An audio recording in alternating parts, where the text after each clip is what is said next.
إلى سيدنا وحبيبنا وشفينا رسول الله محمد بن عبد الله وعلى آله وأصحابه وأزواجه وذريته وأهل بيته أجمعين، خصوصا إلى روح سيدنا أحمد بن عيسى المهاجر الفقيه المقدم محمد بن علي وعلي وجميع سادة علي وعلوي وأصولهم وفروعهم وإلى حضرة النبي. الفاتحة. أعوذ بالله من الشيطان الرجيم. بسم الله الرحمن الرحيم. الحمد لله رب العالمين الرحمن الرحيم مالك يوم الدين. إياك نعبد وإياك نستعين. اهدنا الصراط المستقيم صراط الذين أنعمت عليهم غير المغضوب عليهم ولا الضالين. آمين.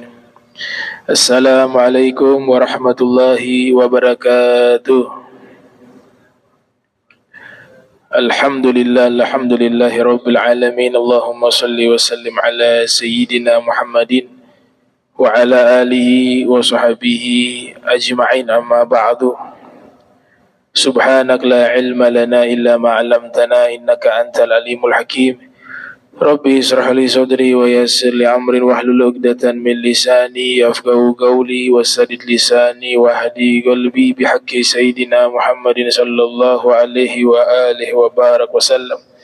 Ya man huwa fi 'uluwihi kain, ya man huwa fi fi'li hamid, ya man huwa fi majdihi matin. Allahumma akrimna binuril fahmi wa akhrijna min zulumatil wahmi warzuqna fahman nabiyyin wa hifdzal mursalin wa ilhama malaikatil muqarrabin. Rabbana zidna ilman wa fahma wa aqla ya akramal akramin bihaqqi sayyidina Muhammadin khatamil anbiya'i wal mursalin ya rahman ya rahim. Wa sallallahu ala sayyidina Muhammadin wa ala alihi wa sahbihi wa barak wa sallam. Walhamdulillahi rabbil alamin. Yang kami muliakan, kami hormati seluruh imam Masjid Al-Munawwar, oleh khusus Al-Ustadz Haji Aswin, Al-Ustadz Jamal, yang saya muliakan para habaib Al-Habib Alwi Al-Bar, para sesepuh orang tua mata'anallahu ta'ala bituli hayatihim wa umrihim wa nafa'ana bihim wa bi ulumihim fi darain. Alhamdulillah, pertemuan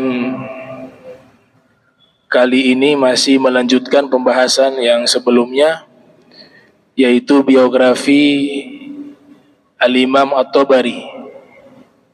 Pertemuan lalu sudah dibahas biografi daripada Al-Imam Abu Ja'far At-Tabari. Pertemuan kali ini kita membahas tentang biografi Abu Thaib At-Tabari. Pertemuan lalu, sebagaimana yang diriwayatkan oleh para ulama, bahwa Al-Imam Abu Ja'far At-Tabari mendapatkan satu ujian, yaitu oknum dari para ulama mazhab Hambali yang sentimen kepada beliau, sampai-sampai beliau pun wafat tidak diizinkan dikuburkan di pemakaman yang ada di wilayah setempat. Akhirnya dikuburkan di rumahnya. Ini bermula dari kitab yang ditulis oleh Imam At-Tabari berjudul Ikhtilaful Fuqaha, perbedaan pendapat para ulama ahli fikih. Di kitab tersebut seluruh ulama ahli fikih di zamannya dicantumkan namanya dan pendapatnya, kecuali Imam Ahmad bin Hanbal. Beliau tidak cantumkan pendapat dari Imam Ahmad di dalam kitab tersebut. Maka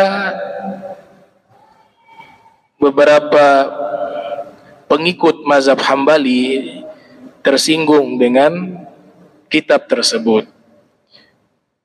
Al-Imam At-Tabari tidak bermaksud mendiskreditkan Imam Ahmad.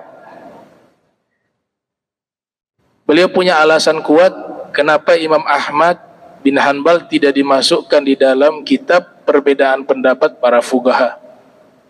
Dan beliau pernah ditanya tentang hal tersebut. Beliau menjawab, lam yakun Ibnu Ahmad faqiha wa inna ma kana muhadditha.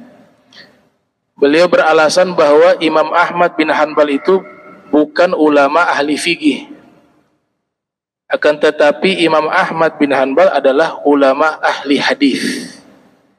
Sehingga di dalam kitab yang beliau tulis, Ikhtilaful Fuqaha, itu memuat pendapat ulama-ulama yang pakar di bidang fikih.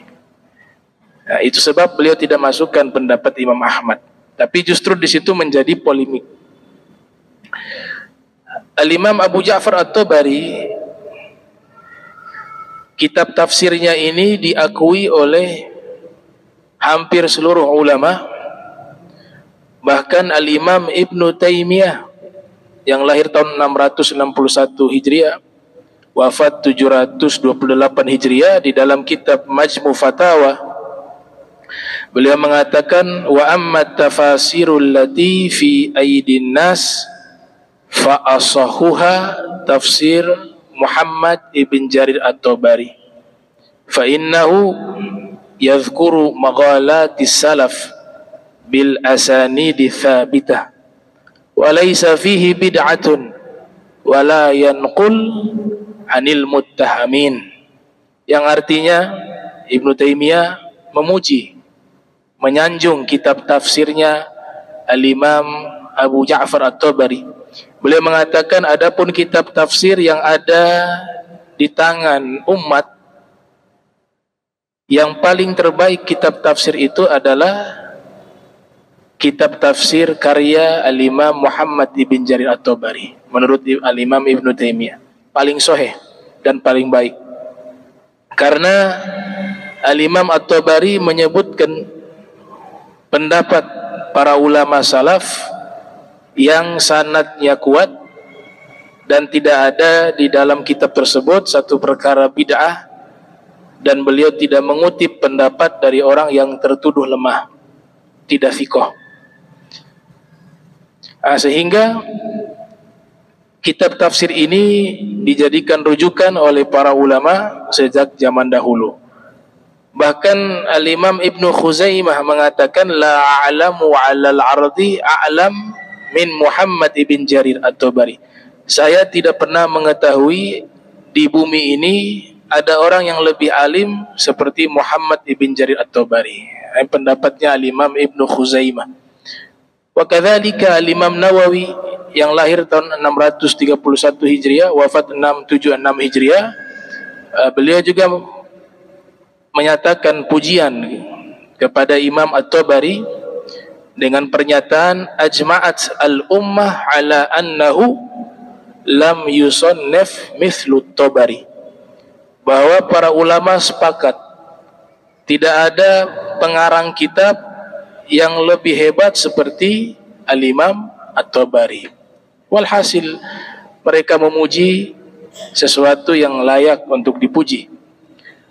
Al-Imam At-Tabari yang kedua yang akan kita bahas bernama Abu Thayyib At-Tabari. Nama asli beliau adalah Thahir bin Abdullah bin Thahir bin Umar At-Tabari Asy-Syafi'i.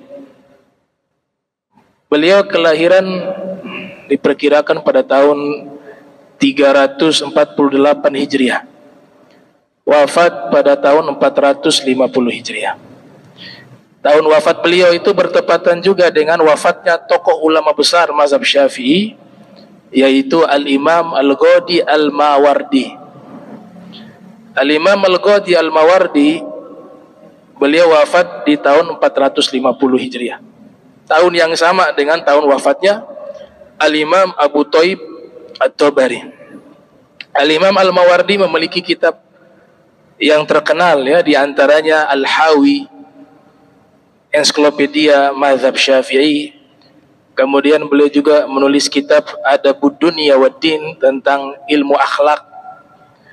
Ada juga karya beliau tafsir Al-Quran berjudul An-Nuqat wal Uyun yang terkenal dengan nama tafsir Al-Mawardi, dan juga kitab monumental beliau tentang hukum tata negara berjudul Al-Ahkamu Sultaniyah.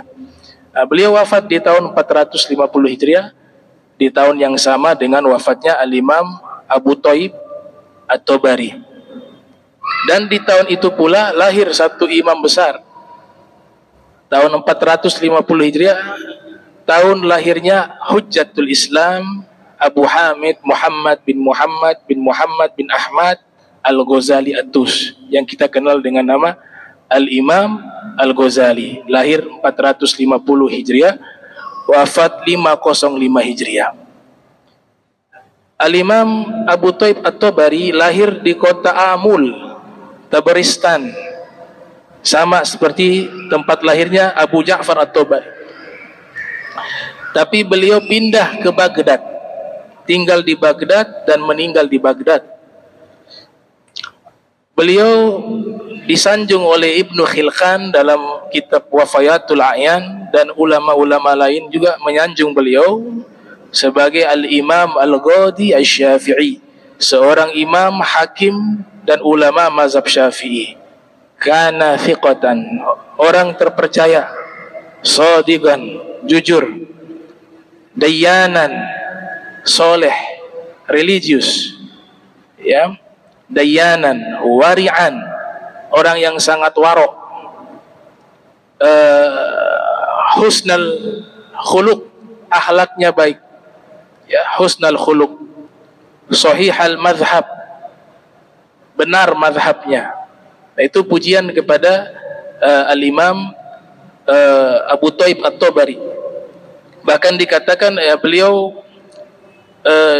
Imam Zahabi menyebutkan sebagai Al-Imam Al-Allamah, ya. Az-Zahabi menyebutkan di dalam kitab Siyaru A'lamin Nubala, yang lahir tahun 673 Hijriah, wafat 748 Hijriah, ada 4 pujian yang disanjung oleh Imam Zahabi. Beliau sebagai Al-Imam Al-Allamah, seorang imam yang banyak menguasai cabang ilmu. Al-Ghadi, seorang hakim di Baghdad. Syekhul Islam, guru besar di dalam agama Islam. Faqihul Baghdad, dan ulama ahli fikih yang ada di kota Baghdad. Terkenal beliau juga memiliki sifat tawadu, rendah hati, akhlak yang baik, ya. Rasulullah SAW menyatakan di dalam riwayat hadis yang sanadnya hasan, yang dinukil oleh Imam Tirmidzi di dalam sunannya, yang lahir tahun 209 Hijriah, wafat 279 Hijriah, ruwiya bi sanadin hasan anil hasan anil hasan anil hasan anil hasan an jaddil hasan inna ahsanal hasan al khuluqul hasan. Diriwayatkan dengan sanad yang hasan dari Hasan. Hasan pertama namanya Hasan bin Sahal. Hasan bin Sahal mendapatkan hadis ini dari Hasan, yaitu Hasan bin Dinar. Hasan bin Dinar mendapatkan hadis ini dari Hasan Al-Basri. Hasan Al-Basri mendapatkan hadis ini dari Al-Imam Hasan bin Ali. Al-Imam Hasan bin Ali mendapatkan hadis ini dari kakeknya, yaitu Nabi Muhammad sallallahu alaihi wasallam. Rasul bersabda, innal ahsanal hasan al-khuluqul hasan. Sesungguhnya kebaikan yang paling baik adalah akhlak yang baik. Abu Thaib At-Tabari, sebagaimana ulama lainnya, mereka memiliki guru yang sangat banyak, ya. Tidak pernah puas dengan ilmu, bahkan berpindah dari satu negeri ke negeri lainnya untuk menuntut ilmu. Sebagaimana Nabi katakan dalam riwayat, ya, manhumani la yashba'ani, talibul ilmi wa talibul mal. Ada 2 kelompok manusia yang tidak pernah kenyang. Yang pertama penuntut harta, yang kedua penuntut ilmu. Nah, kita harus pilih yang kedua, talibul ilm, ya, penuntut ilmu. Abu Thaib At-Tabari, ketika beliau belajar kepada para ulama, di antaranya yang terkenal, ya, dari sekian banyak guru beliau di Baghdad itu, beliau belajar kepada Imam Darul Qutni. Al-Imam Darul Qutni ulama ahli hadis. Kemudian di Baghdad itu beliau juga memiliki murid yang bernama Al-Imam Khatib Al-Baghdadi. Al-Imam Khatib Al-Baghdadi mengambil hadis dari beliau. haddatsa anhu, dikatakan demikian di dalam kitab. Haddatsa anhu. Ada istilah di dalam kitab-kitab hadis ya. Ada sebutan sana. Sana itu singkatan dari haddatsana. Telah mengabarkan kepada kami ya. Jadi kalau kita temukan dalam kitab hadis ada tulisan sana, itu artinya adalah haddatsana. Akan tetapi ulama hadis menyingkat huruf H-nya, dibuang huruf H dan huruf dal. Yang tersisa jadinya sana. Na-nya itu domirnya kami. Abu Thaib At-Tabari, beliau kalau kita hitung umurnya, beliau wafat itu kurang lebih 102 tahun. Jadi termasuk ulama yang umurnya cukup panjang ya. Dan subhanallah, di usia 102 tahun itu beliau masih bisa untuk menghafal, masih bisa membaca. Ya zaman dulu gak ada kacamata. Mengarang kitab juga masih bisa. Di usia 100 tahun. Sampai-sampai pernah ditanya oleh salah satu ulama bernama Al-Ghadi Ibnu Bakran Asy-Syami. Di usia 100 tahun lebih, tapi secara fisik masih sehat. Beliau bertanya, resepnya apa wahai guru? Maka dijawab oleh Al-Imam Al-Ghadi Abu Thaib At-Tabari, beliau mengatakan, ma'asaitullaha biwahidatin minha qat. Saya tidak pernah bermaksiat kepada Allah menggunakan tubuh saya sama sekali. Au kama qala, atau sebagaimana yang dikatakan oleh beliau. Bahkan ada ulama yang mungkin masanya tidak jauh dengan beliau, yang umurnya jauh lebih panjang, 160 tahun. Tokoh ulama ini masih sehat, masih segar bugar, bahkan masih menjabat sebagai hakim ya. Zaman itu mungkin gak ada pensiun, jadi 100 tahun masih jadi hakim ya. Itu umurnya 160 tahun. Beliau adalah Al-Ghadi Hakim Abu Syuja' Al-Asfahani, menulis kitab Matan Al-Ghayah wa Tagrib. Ditanya kepada beliau, kau dengan usia 100 tahun lebih masih sehat, itu rahasianya apa? Beliau mengatakan, sejak saya balik sampai hari tua, saya menjaga tubuh saya ini tidak bermaksiat kepada Allah Subhanahu wa taala. Maka Allah menjaga tubuh saya tidak terkena penyakit sampai masa tua. Nah, itu para ulama terdahulu seperti itu. Abu Thaib At-Tabari, sebagaimana yang dikutip tadi, beliau dikenal juga sebagai orang arifan bi usulil fiqhi wa furu'ih, muhaqqiqan fi ilmih. Para ulama mengatakan demikian. Bukan sekedar soleh, ahli ibadah, dan bukan sekedar memiliki akhlak yang mulia, tapi beliau adalah orang yang berilmu, arifan, mengetahui tentang ilmu usul fikih beserta cabang-cabangnya, dan muhaqqiqan fi ilmih, seorang peneliti di dalam keilmuan. Beliau masuk ke dalam kategori orang yang dicintai oleh Allah dan diberikan kebaikan oleh Allah. Siapa mereka? Orang-orang yang paham tentang hukum agama. May yuridillah bihi khaira yufaqihu fiddin. Siapa yang Allah inginkan kebaikan, Allah berikan dia faham terhadap agamanya. Nah, ini orang tua punya tanggung jawab. Kalau orang tua gak bisa jadi ahli ilmu agama, dia punya kewajiban harus ada anaknya yang menjadi ahli agama. Karena ini sifatnya wajib. Ya, kebodohan terhadap agama itu gak boleh dipertahankan. Kalau anak juga gak bisa, sudah usaha, cucu harus ada satu paling minimal di keluarga itu yang mengerti akan ilmu agama. Tidak ada artinya kalau dia ahli kimia, ahli matematika, ahli fisika, ya, ahli tentang astronomi, tapi bodoh dalam agama, gak ada nilai di hadapan Allah Subhanahu wa taala. Kadang membanggakan ilmu-ilmu seperti itu. Harusnya pahami dulu agama, selebihnya itu silakan ilmu yang lain kalian pelajari. Tapi basic paling minimal yang wajib saja. Ilmu yang wajib dalam agama itu wajib setiap muslim mengetahuinya. ahli dokter ya, dokter mata, dokter kandungan, tapi masalah wudu gak faham. Nauzubillah min dzalik. Selesai ilmunya hanya di dunia, di akhirat jadi hujjah. Apalagi anak-anaknya semuanya tidak dia didik dengan baik, semuanya tidak faham tentang ilmu agama, dituntut nanti di yaumil qiyamah oleh anak-anaknya. Nauzubillah min dzalik. Makanya ulama terdahulu begitu. Ya, beliau ahli di dalam ilmu usul fikih, ahli juga di dalam ilmu fikih, ya, usul fikih dan ilmu fikih.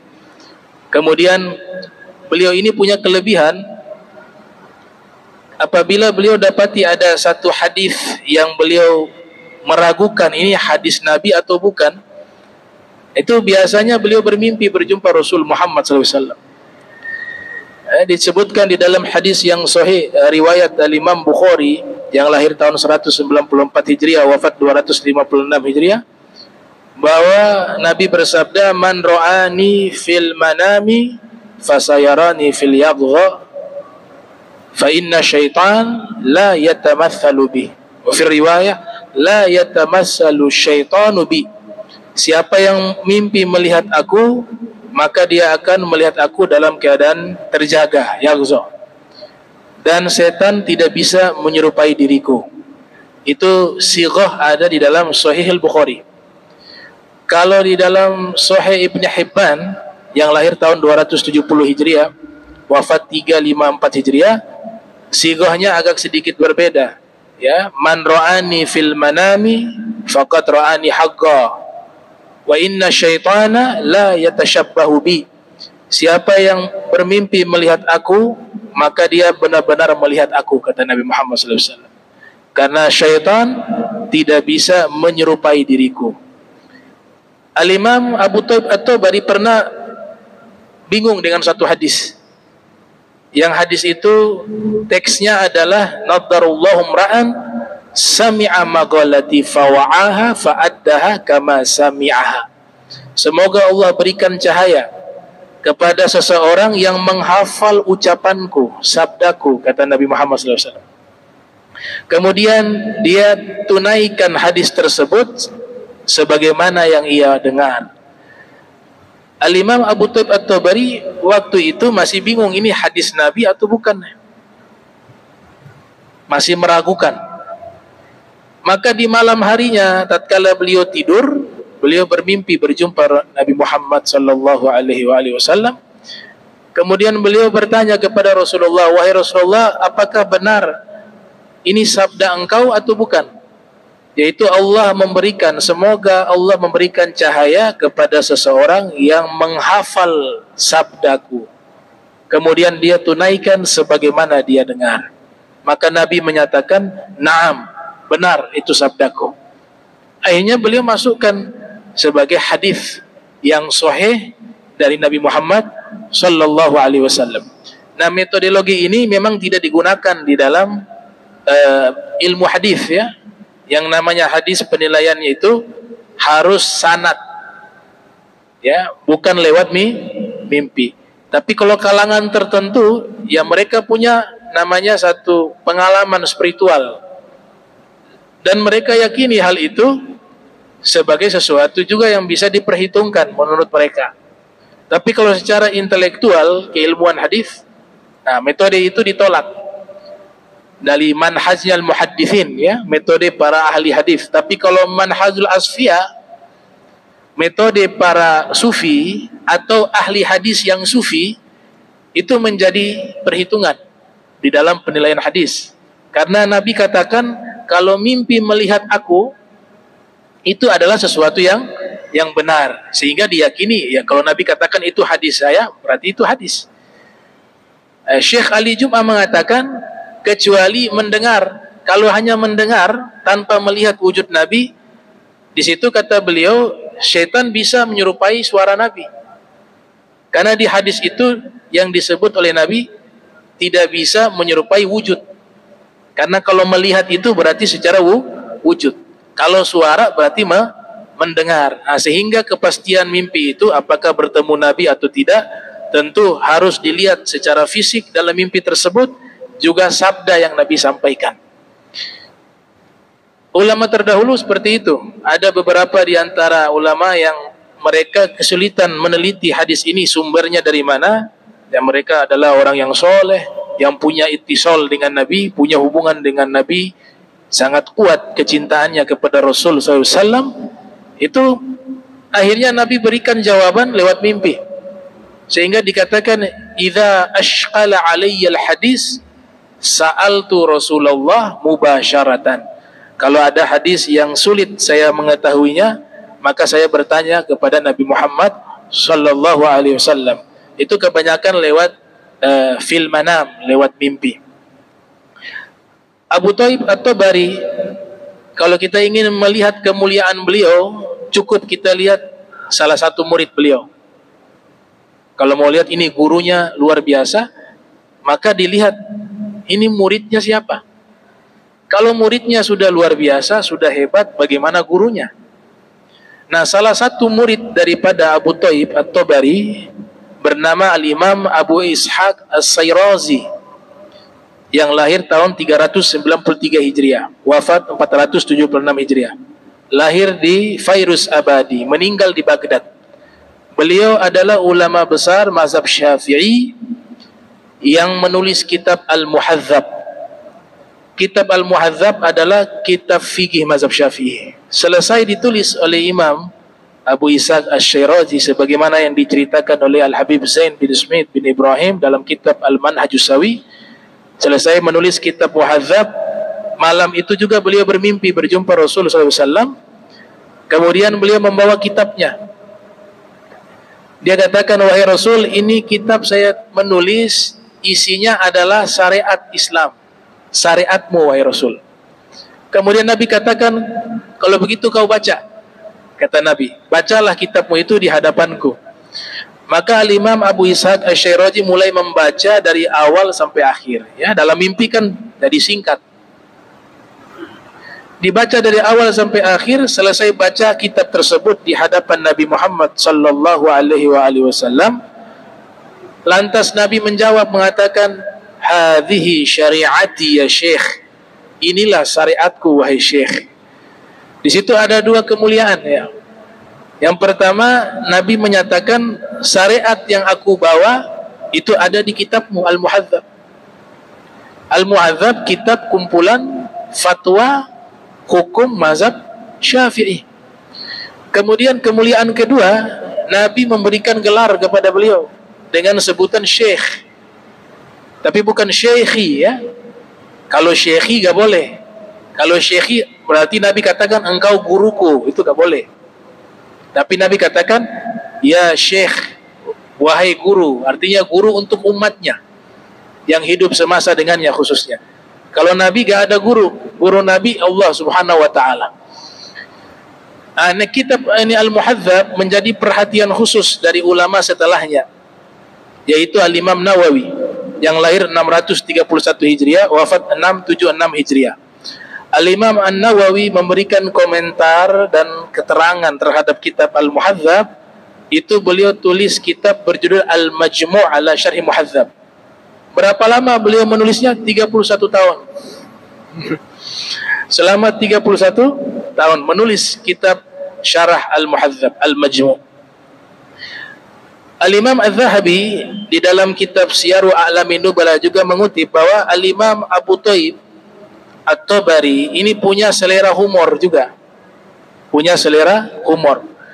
Jadi pernah satu kali sendal atau sepatu beliau itu rusak, dibawa ke tukang sepatu untuk diperbaiki.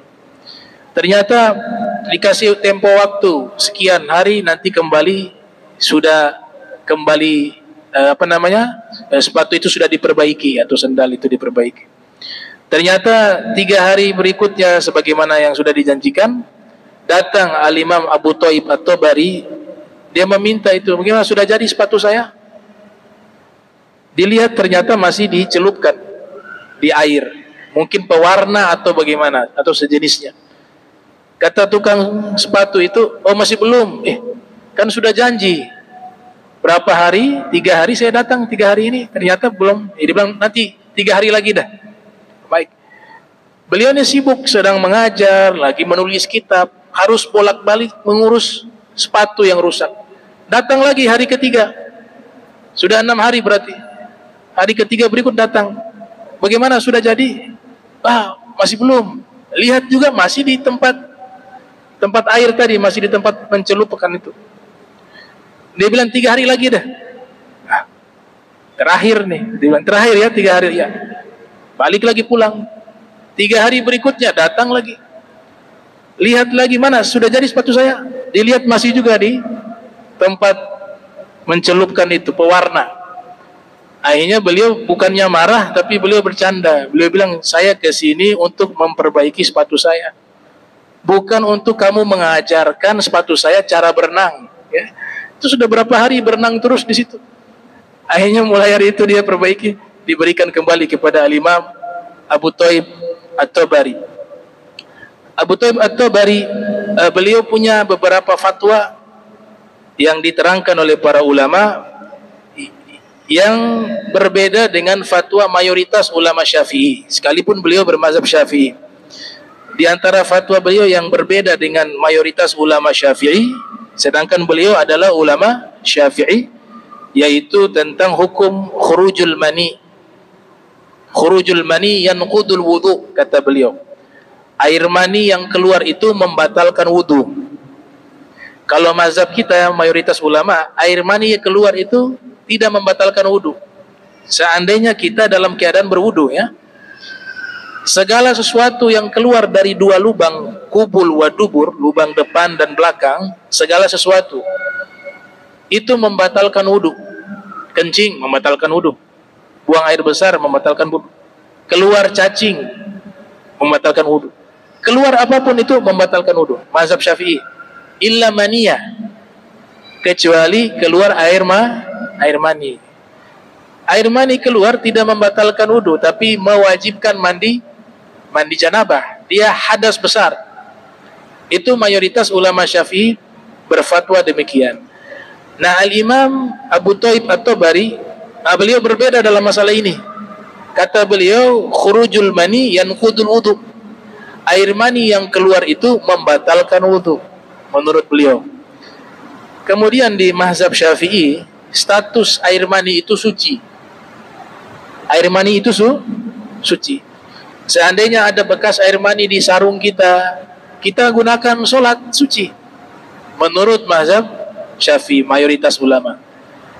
Al-Imam Ja'far Shadiq mengatakan najis. Al-Imam Ja'far Shadiq bin Muhammad Al-Bagir mengatakan najis. Dan di mazhab yang lain terjadi perbedaan pendapat tentang masalah tersebut. Fatwa beliau yang lainnya adalah orang kafir ketika sholat, baik itu sholatnya bercanda atau serius, di fidaril harb, di wilayah yang sedang terjadi peperangan, maka sholatuhu islamun, sholatnya itu adalah memasukkan dia ke dalam agama Islam. Berbeda dengan ulama mayoritas mazhab Syafi'i yang mengatakan sholat orang kafir tidak sah. Jangankan masuk Islam, sah pun tidak. Maka ketika masuk Islam, caranya harus mengucapkan 2 kalimat syahadah. Itu mayoritas ulama mazhab Syafi'i. Tapi beliau berbeda. Kalau orang kafir sholat di wilayah yang terjadi peperangan antara kaum muslimin dengan orang kafir harbi tersebut, kemudian dia sholatuhu islamun, sholatnya itu sudah cukup memasukkan dia ke dalam agama Islam. Beliau punya kitab karya cukup banyak. Ada kitab yang beliau tulis 11 jilid, ya, Syarah Mukhtasar Al-Muzani tentang fikih Syafi'i. Juga ada kitab yang beliau tulis berjudul At-Ta'liqah Al-Kubra. Itu juga membahas tentang fikih. Kitab lainnya yang beliau tulis berjudul Al-Jawab Fis Sima'i Wal Ghana, jawaban terhadap hukum mendengar dan nyanyian, ya. Al-Ghana itu artinya nyanyian.